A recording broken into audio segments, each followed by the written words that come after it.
Hello, এই ভিডিওতে হচ্ছে আপনাদেরকে টাই-ডাই শাড়িটার সেকেন্ড পার্ট দেখাবো। এখানে হচ্ছে আমি শাড়িটা যে ভিজিয়ে রেখেছিলাম, ভেজানোর পর হচ্ছে এই শাড়িটা মানে মার ফেলার পরে এখানে হচ্ছে আমি যেহেতু এটা 3টা কালারে করব, 3টা কালার বলতে ব্লু, আকাশি, তারপরে হচ্ছে হলুদ। আগের ভিডিওতে বলেছিলাম 2টা কালার, 2টা কালার বলতে নীল আর আকাশি আর কি। এখানে হচ্ছে নীল আর হলুদ আর কি।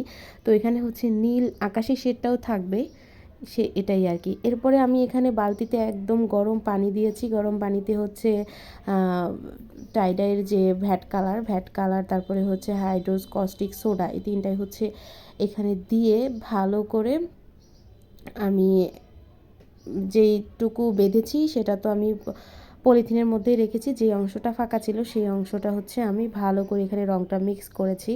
রঙটা মিক্স করার পরে হচ্ছে আমি অনেকক্ষণ এটা ধুয়েছি, ভিডিওতে অনেকটা অল্প টাইম দেখিয়েছি। এরপরে আবার হচ্ছে সেই আমার সেই শাড়িটা পলিথিন দিয়ে বেঁধেছিলাম, পলিথিনের দ্বিতীয় পার্টে হচ্ছে আমি আবার রঙটা আরেকটু চুবিয়েছি সেই রঙেই। তাহলে হচ্ছে এখানে হালকা আকাশি রঙের শেড আসবে, আর প্রথম পার্টে তো একদম ডিপ ব্লু কালার শেডটাই এসেছে। আর এরপরে হচ্ছে এখানে আমি আবারও হচ্ছে হলুদ কালারটা তৈরি করেছি।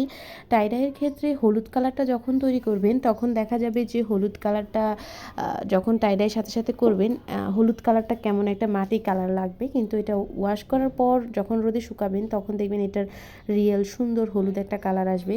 টাইডাইয়ের ক্ষেত্রে যদি আপনারা যখন রং মিক্স করবেন, মানে সোডা কস্টিক এগুলো একসাথে দিবেন, তখন যদি দেখেন যে আপনার এই রঙটা হচ্ছে বুদবুদ না করে, তখন মানে এই রঙগুলো হচ্ছে একটু অ্যাক্টিভ না হয়ে যায়, তাহলে বুঝবেন আপনার রঙটা নষ্ট। সেই ক্ষেত্রে আপনি রঙটা ব্যবহার করবেন না।